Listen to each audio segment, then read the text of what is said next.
taking a peek at the infotainment system inside of the Hyundai Ioniq 6.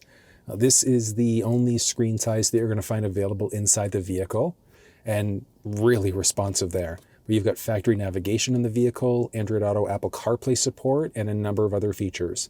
So let's dive in. I'm going to show you everything that you need to know. First thing to point out is that this is typically the home screen that you're going to be met with when the vehicle's first turned on.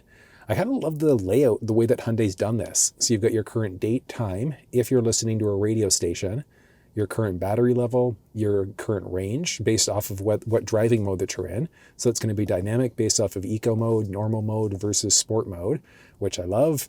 And then if you've got your climate engaged, but I'll dive into those settings in just a second. And then you've got your basic map. And that's kind of like a nice ghosted view of where you roughly are, which is kind of neat. But swiping across along the top, you've got this button in order to jump into different user profiles. So you've got driver 1, and this is essentially the driver that I've currently set up. You can link it with your Blue Link account on your cell phone if you wanted to. And then you can also link it to your existing Keyfob. And then you can easily change the user this way. So if you've got multiple people driving the vehicle, you can easily switch out drivers that way and set your languages. The benefit of having unique profiles set up is that you'd be able to do things like set up your different maps, so of your navigation routes. You can set up your phone, you can set up your presets, so AM, FM, Sirius, XM, things like that. And it's going to remember it based off of the user profile that you set up here. So if multiple people are driving the vehicle, you can easily adjust it out. You do technically only have the option for 2, I guess technically 3 different users, because you've got driver 1, driver 2, and then the guest account there as well. So you've got a few different options that are available. You've got your home button along the very top, this button in order to turn the display off. So if you find this too distracting, you can turn it off. Button press to bring it back to life again. You can edit the home icons as well. So if you don't like the overall layout, you can just do a drag and drop in order to customize this and really make it your own. If you've played around with it too much and you're not a fan, you can hit reset in order to bring it back to the factory default layout there instead. You've got this in order to get to the digital owner's manual. So you just pull up your phone, scan the QR code there, and it's going to pull up a digital owner's manual for you instead.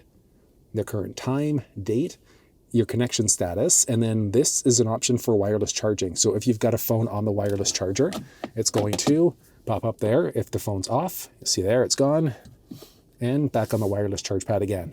So it's kind of nice that you've got something letting you know that you do have a phone that's wirelessly charging.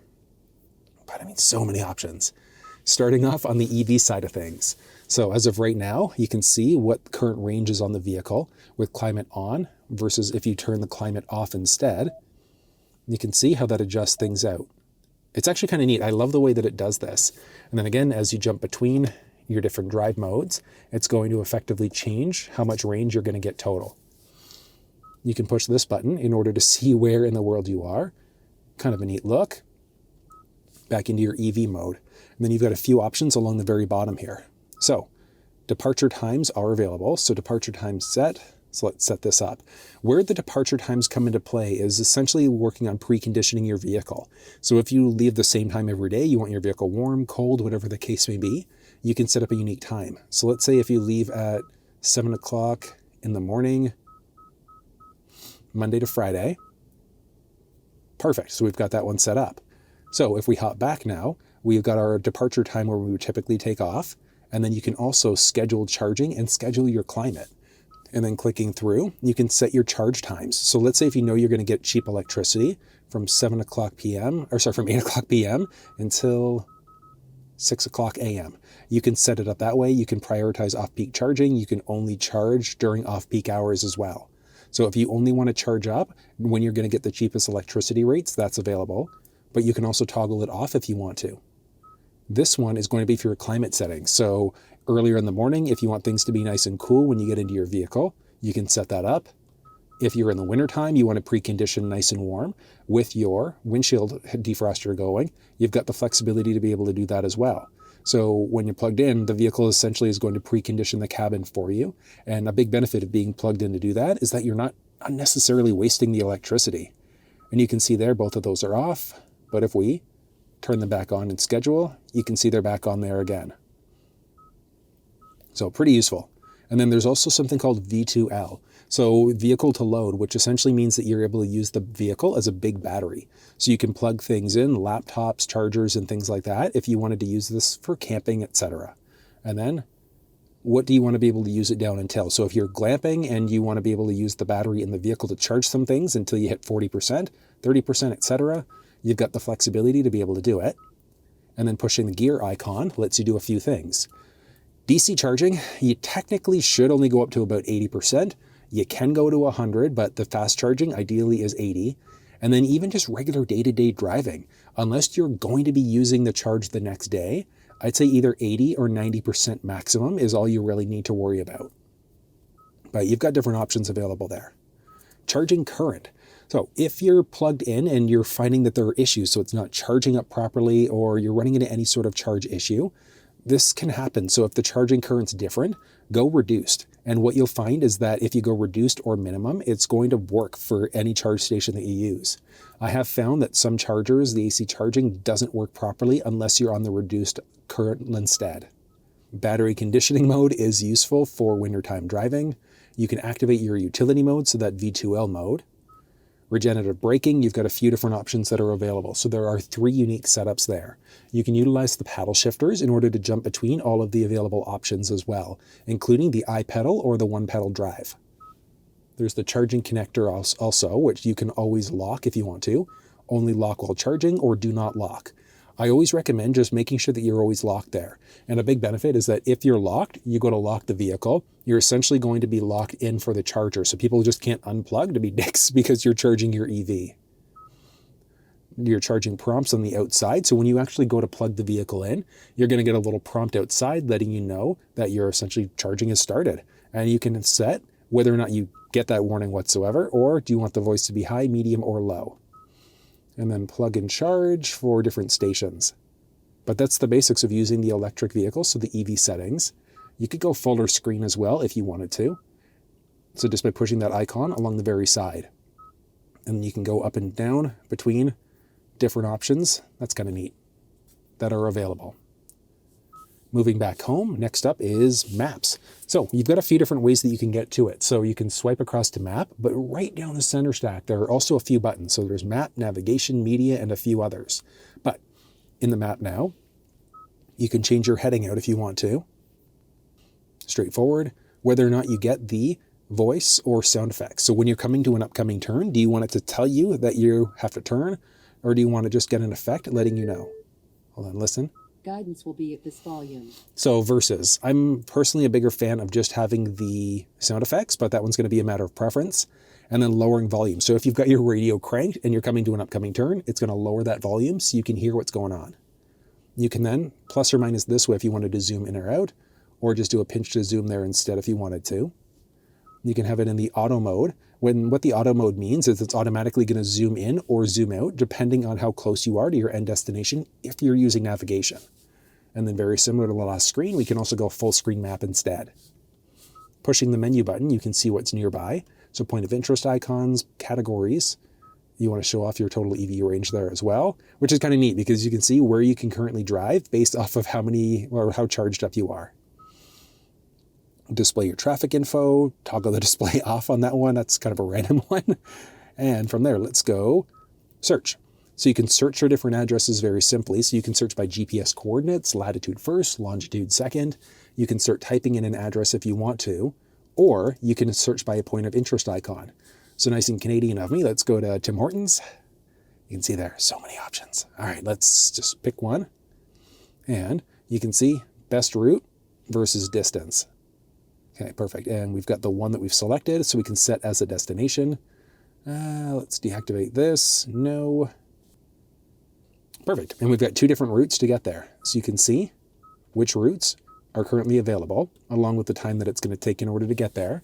You can start guidance, add in a waypoint, or avoid certain things on your route. So if you wanted to avoid ferries, toll roads, carpool lanes, you've got the flexibility to do it. Adding in a waypoint's a neat one, because let's say if you wanted to stop somewhere first, you wanted to maybe stop at a gas station and laugh at the people that are filling up, you've got the flexibility to do it. So what we've done is we've added a waypoint in between. So you've got your end destination, and then a waypoint is everything in between.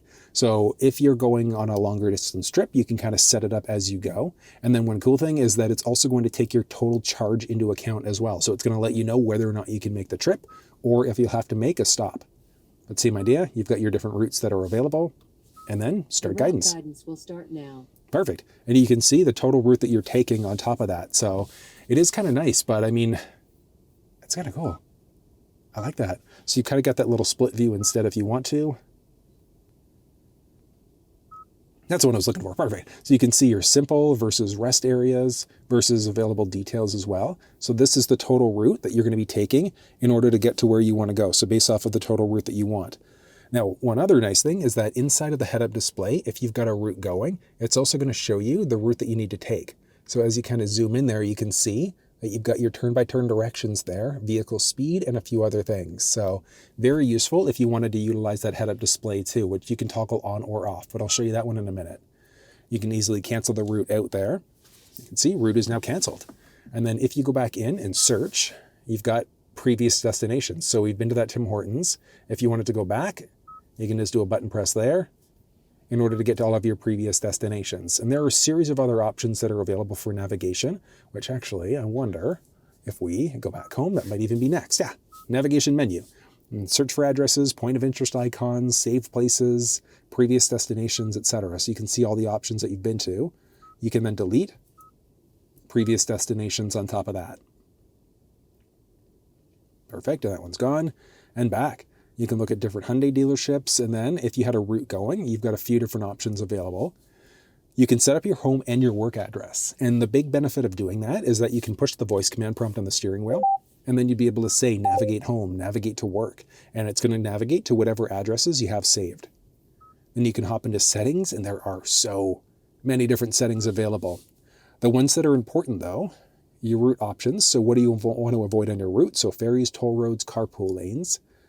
Let's see, a few different options for your distance, detailed guidance, nothing exciting there. Previous destinations. So you can save all of your previously set destinations if you want to. A big benefit of deselecting this one is all of your previous addresses will not be saved. So you don't have to go back in order to delete them.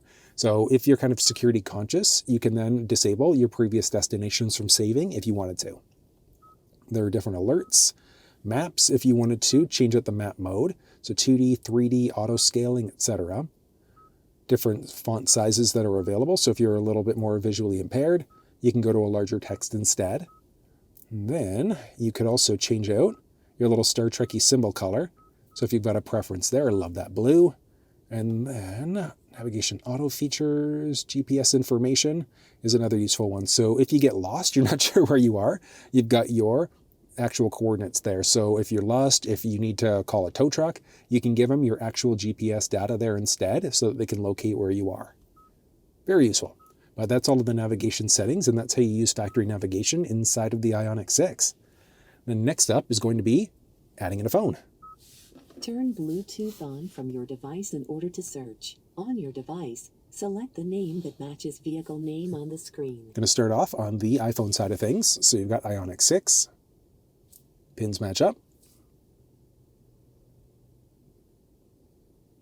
Perfect. Do I want to allow access to, do I want contacts and favorites to sync up? This is not my car, so I'm going to say don't allow to that one, but I'm fully connected.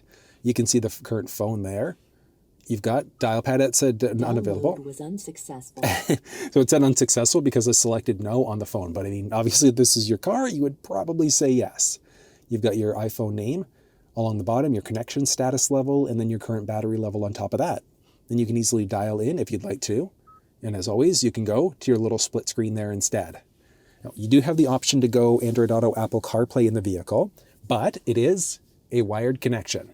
So if you wanted to use it, you just have to make sure that you have a USB cable with a little data icon there. It's not going to work otherwise. So if you just have a charge cable, you do need a data only one, and it's only the USB-A port. So next to the wireless charge pad, you're just going to plug yourself in, opposite end of the cable, plugging yourself in there, and it should.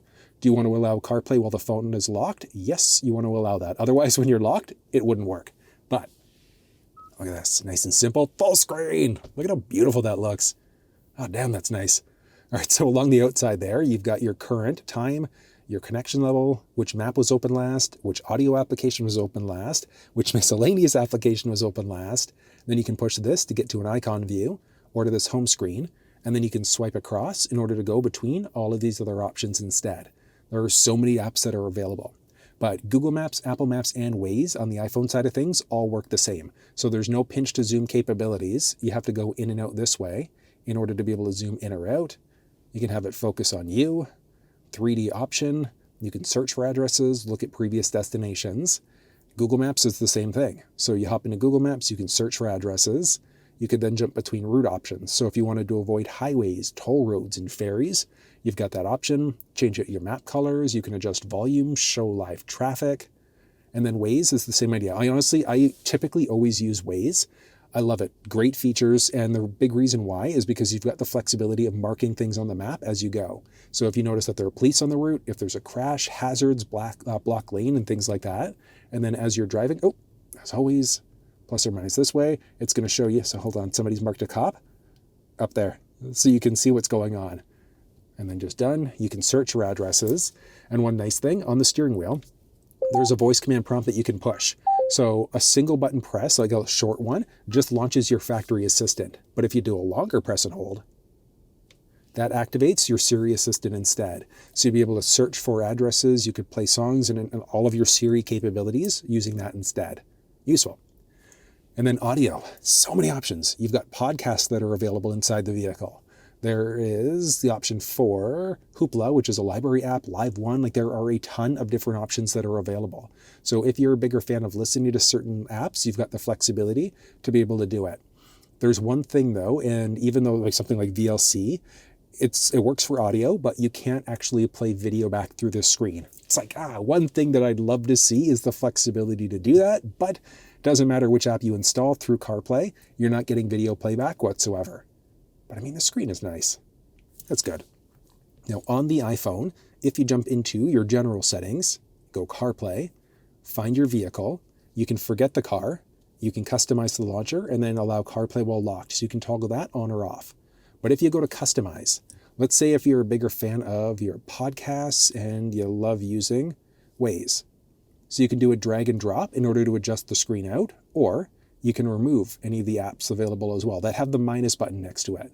So it fully removes them from the vehicle, but they're saved, so you could add them back in if you really wanted to.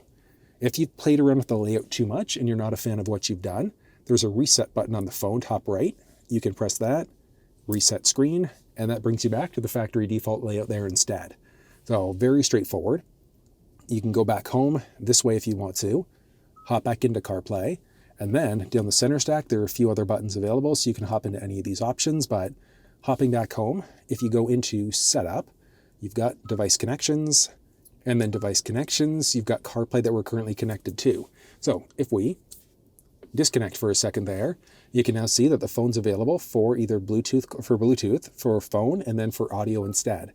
If we go Bluetooth prompts, you can mute prompts, play prompts, system information, that's where you're going if you wanted to change the name of the vehicle. So Ioniq 6 is the default, but you can select essentially whatever you want to with an additional pass key. Don't use 000, use something more challenging. And then you can go phone projection settings on top of that. So you can go split screen if you want to for Android Auto, Apple CarPlay. Actually, let me show you how that one looks. And then I think that is pretty much everything. Yeah, you've got the Bluetooth connections there again, but let's go through. So I want to show you the split screen. Perfect. Apple CarPlay is connected. Let's launch in. Let's go back home, launch into CarPlay, and there you go. So you've got a little split screen. So if you wanted to connect to your phone to use audio, but you wanted to use factory navigation, you've got the flexibility to do it. If you wanted to listen to your podcasts on Apple CarPlay and you wanted to use factory nav, or if you wanted to use nav on your phone and then go through audio this way, you've got the flexibility to be able to do it. I personally, though, am a bigger fan of having full screen.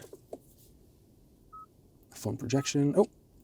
Let's go setup, device connections, projection settings, full screen. I'm a bigger fan of that full screen option, but you can go full screen or split screen, Android Auto or Apple CarPlay, or you can fully disable it. So if you want to be plugged into USB and not worry about CarPlay showing up, you can just disable it that way instead. But that's how you set up an iPhone inside of the Ioniq 6. Setting up an Android device is the exact same process. So if you weren't on this main screen, I mean, if we click on phone, I've got the iPhone connected right now. So we're going to go Setup, Device Connections, and then you just want to add in a new device. Turn Bluetooth on from your device in order to search. You're going to On find your device, vehicle. Select the name that matches vehicle name on the screen.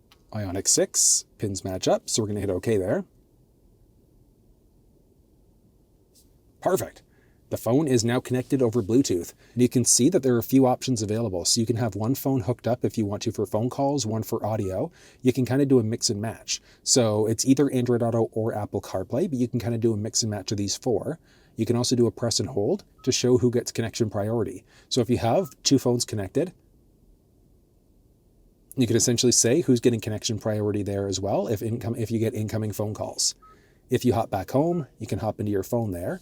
As you can see, it's asking for options, allow access to contacts. Contacts download is starting. No, it's Some not. phones I said no to that one. So eventually it's going to say it failed. But I mean, obviously if that's your vehicle, you can have that downloaded if you want to.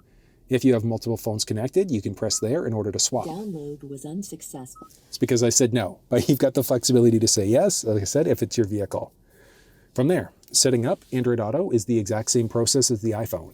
So you need a USB cable with that little data icon there, and it has to be the USB Type A. Plugging yourself in down the center, and then, do I want to access to messages? No, because again, not my vehicle. And then just plugging yourself in, and it should take a second there. Android Auto, let's hit next. And just a second, it should launch right in. 3, 2, 1, and haha, we are fully connected to Android Auto. So similar setup to the iPhone side of things to a degree. So you've got your current connection status and your time, your map, you've got podcasts there, different miscellaneous apps, and then your Google Assistant. So you can push that button to launch into your Google Assistant, longer press and hold on the steering wheel if you wanted to activate it that way instead. Then one nice thing, you can push the little map icon to go full screen Google Maps that are pinch to zoom. I love that about the Android side of things is that it's pinch to zoom there. You can search for addresses. You can push the little gear icon there if you wanted to do certain things like avoid motorways, toll roads, ferries, and a few other things. But I love that it's pinch to zoom.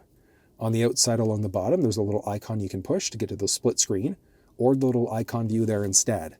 Now, one thing to note is that this phone does have Waze installed. But I mean, as you can see there, Waze is not showing up as an available option. So if that's your situation where Waze is installed, but it's not working, I've put together a little video that essentially explains how to actively use Waze inside the vehicle. So you can find that down in the description of this video. And very similar to the iPhone side of things, on your phone, if you search for Android Auto, you can go to Settings to Customize. So you've got a series of different options that are available, but we're looking for customizing the launcher. So, similar to the iPhone side of things, if you wanted to move some things around, you could just do a little bit of a drag and drop, but it's not dynamic like it was on the iPhone side of things. In order for these changes to take into effect, you just need to unplug, plug yourself back in, and it'll take a second. Android Auto is going to relaunch, and incoming spam call. Isn't that nice? And then as you can see there, fully launch back in with all of the changes that we've made that have come into effect there. So very, very useful. And then, I mean, as you saw there, in order to get out, you can just do an unplug. If you go into phone projection, but if you go into your setup, device connections there, you've got both phones that are connected now over Bluetooth. So you've got the option of, as I mentioned, going either for your phone or for audio, for either or, do a kind of a mix and match if you want to, or you can delete the devices. So you could mark all if you want, hit delete, and let's delete all. Should take a second there. 1 and 2, and boom. And that's how you set up Android and iPhone devices inside of the Ioniq 6. And hopping back home, series of other options that are available. So you've got your phone projection, which we've already seen. No phones that are connected, so we can't use that. Voice memos, so you can essentially record memos directly onto the vehicle. Adjust some climate settings, so you can easily adjust it this way. And then there are different options down the center there as well if you wanted to. You can turn the vehicle into auto mode with 3 unique levels. Toggle the system off as well. Let's just turn on there. Do you want it going to your windshield face feet, some sort of Frankenstein combination? There's the e-heat that's available. You can adjust what's going on with the fan speed on top of that, and then AC. Some basic climate control settings for defog, defrost, etc. Front warmer ventilation. You can turn on your heated or ventilated first row seats that are available there for both the driver and the passenger side. Toggle them on, off, and then toggle on the heated steering wheel too. So there are a few different ways that you've got the option of adjusting the climate out. And then there's also the option for second row. So you can adjust the second row climate there. And you can also toggle on the second row heated seats if you have that available. So it's not standard across the board, but it is still nice that that is an option. And warmer ventilation if you wanted to get into your heated ventilated seats a different way. You can enter valet mode if you wanted to lock the screen out if you're giving your vehicle off to a valet driver. Quiet mode essentially means that it's only going to play the front speakers at a lower level, so useful if you've got little ones in the back. HD radio data, so certain radio stations, they broadcast digitally, and that's where you're going to get things like the name of the music that you're listening to and a few other things. There's setup, which I'll touch on in a second, but before I get there, you can also jump into your radio. So radio, you can jump between AM, FM, Sirius, AM, FM, Sirius XM, and then a series of other media options there too. So you've got Bluetooth, USB, sounds of nature. There are so many different options available. You can push this in order to be able to tune to the station you'd like. On Sirius XM, you can also jump into a few other things. Actually, let's go fuller screen there. But I mean, that's nice. You can go channel list if you wanted to see all of the available channels that are available. And that's the same thing with AM, FM. So if you're new to an area and you're not sure what stations are available, you just hop in, and then from there, you can update it if you want to. But these are all the stations based off of your geographic area. And then you can just easily press the star icon there. Let's go into our station list and pushing the star icon there in order to be able to add these things in as presets. So whatever station you'd like to, you can push that and it saves it under presets. And that's the same thing for Sirius XM as well. Let's add the channel in. So you can see there, we've added these channels in. You can do a drag and drop if you wanted to adjust it out instead. I like that. If you go channel list, presets, you can reorder or you can delete them. So if you're not a fan of a certain preset, you just select, delete, yes. And it's fully deleted the preset for us. Straightforward. And back. That's the basics of using radio. Like there's not a ton of stuff to the radio itself, but I mean, it still is nice. You've got a lot of flexibility there. This is at AM, FM, Sirius XM. You can go back home if you wanted to. Go back into radio. You can push there if you wanted to. Turn the display off. You could enter a station manually that way instead. So if you have a station you wanted to listen to, you can push there to tune manually instead. So there's a tuning rocker down the center stack. You can reorder presets. Go into some advanced sound settings. So let's see, startup volume limiter. If you've got the volume cranked, you turn the car off, turn it back on. It's not going to be blaring at you, so it's going to be nice and low. Position, do you want it focused on the driver, people in the back, etc. Or you can kind of fine tune it instead. It's kind of neat. Tone settings, do you want to adjust your treble, mid-range, and bass? Let's center that out. I personally have found that treble up a point or two with bass cranked a little bit tends to give pretty good audio inside the vehicle. Guidance options, nothing exciting there. Active sound design, so if you wanted a little bit of more of like an internal combustion engine sound, you've got the option of doing that. So it plays audio through the speakers, essentially like revving up. Radio noise, nothing exciting. Driver assistant settings, so as you get closer to different obstacles, it's going to potentially lower all of the additional volume so you can easily hear what's going on. Then parking safety priority, so if the beeping that you get as you get closer to obstacles, backing up or going forward, you can adjust whether or not you get that priority. So is it going to lower your volume so you can hear those beeps easier?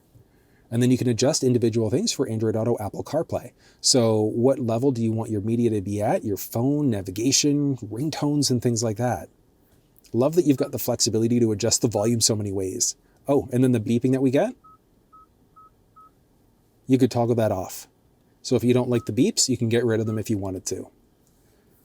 Shooting across, you've got Blue Link, notifications, and then the user manual, and then a series of other options for your setup. So vehicle settings, some of these things you're going to notice are going to be duplicated a few other spots. So starting off with driving convenience, series of different options available. So you've got the driving assist. So I love the adaptive cruise control side of things, but you've got the flexibility of toggling the system on or off. With it turned on, you've got other options like lane change assist. So you can hit your blinker to go left or right. And then what it's going to do is it's going to check to see if the lane's free on the highway only. And then it's going to automatically change lanes for you. If somebody kind of veers into your lane, it's going to cancel. If you take over the steering wheel, it's going to cancel that out as well. Auto change, if the speed goes from, let's say, 100 down to 80, and it recognizes that speed change, it's automatically going to adjust the speed for you. Do you want to get a speed limit warning if you're going too fast? Let's disable that one. Warning methods, nothing exciting there. Driver attention warning is useful. So lead departure warning. If you have come down to a complete stop and you lose focus for a second, the car in front of you takes off, you're going to get a little notification letting you know that the vehicle in front of you has started driving away. Forward safety. So if the vehicle recognizes a potential collision, it's going to automatically brake for you. Forward safety warning, nothing exciting there. Cross traffic alert. If you're pulling out and somebody's coming perpendicular, it can let you know of a potential collision. Blind spot safety lets you know if somebody's entered the blind spot in the vehicle on either side of the vehicle.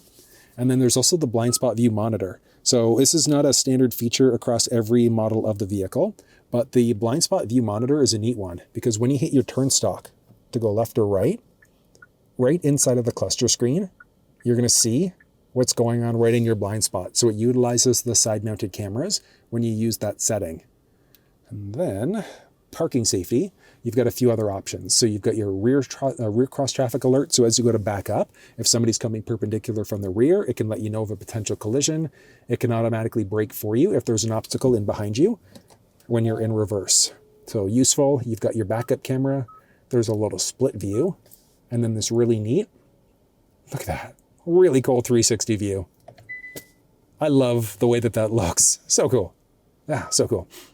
And then you've got driving safety available there as well, which we've already seen. So again, all of these things are just done and laid out slightly different on this screen. And then looking at drive mode, there are a series of options available. So you can create a custom drive mode if you want to. And the custom mode for so many things. Do you want to have the best power output? Acceleration, do you want the sensitivity to be high, moderate, or low? Sport steering is amazing. And then the drive line, do you only want it to use two-wheel drive for better fuel economy? Auto means that it's automatically going to invoke four-wheel drive as needed. Or permanent all-wheel drive, so useful for snowy conditions. Brake mode, do you want to be in normal or sport? And then do you want to get an alert as you jump between different drive modes? So if you look on the steering wheel, there's a button there. And as you go between the different modes, there are a few different options that are available. Really useful. And there's sound design, which we've already seen. Head-up display. So the vehicle does have an available head-up display, and you've got a series of different options that are available for that display. So you could enable or disable it if you want to. And with it enabled, what information do you want showing up? So you've got things like well, I guess firstly, what do you want it to look like? So you can have it saved for your seat position as well. You can rotate it. You can move it up or down to make it visually easier to see. You can also adjust the brightness. One thing I will note is that it's difficult to see the head-up display, especially if you're wearing polarized glasses. It's really tricky to see. And then what information do you want actually showing up inside of the head-up display? So there are turn-by-turn directions available, driving convenience settings, blind spot safety, and things like that. But that's going to show you a series of different things inside the head-up display. So if you've got a route going, it's going to show you turn-by-turn directions right inside of the display, which I love it. It's non-obtrusive too, which is great. There are different options for the cluster, so you can adjust the brightness of the screen, or auto adjust means it's automatically going to switch between like a daytime or a nighttime mode, just depending on how bright it is outside. You can use a blue light filter where it's more or less warm, and having it done automatically means the vehicle is going to determine if the blue light filter is necessary or not.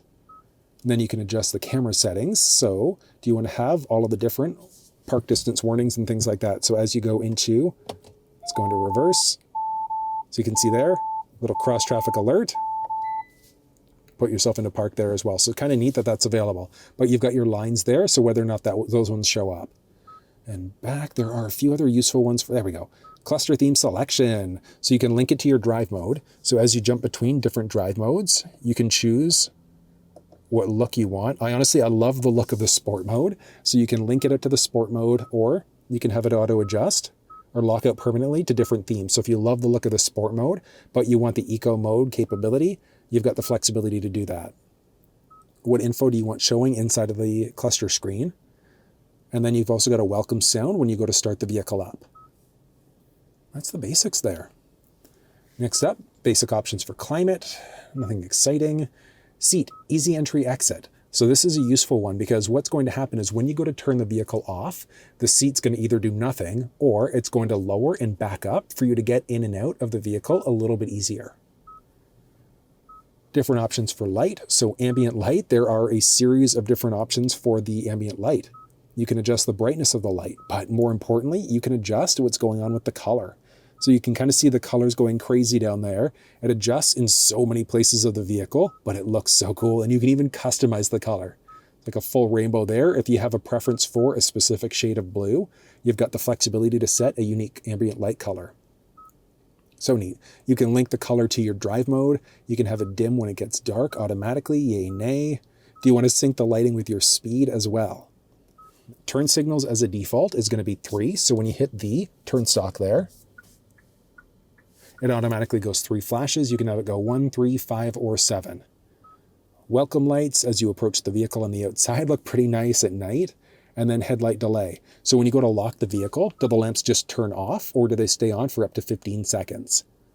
High beam assist. When you're in the auto high beam mode, the vehicle's automatically going to turn the high beams on. If it recognizes somebody's oncoming, it's going to dim them before bringing them right back on again when that person passes. Options for the door. Do you want the vehicle to automatically lock or unlock in certain circumstances? On your key fob, do you want to press the unlock button twice to unlock? Do you want the doors to automatically unlock as you approach? How far open do you want the trunk to open up when you go to open it? Obviously, I think full open makes sense.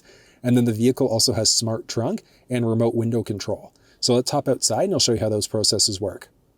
So the first one, let's go smart trunk first. So you're going to make sure your vehicle's locked.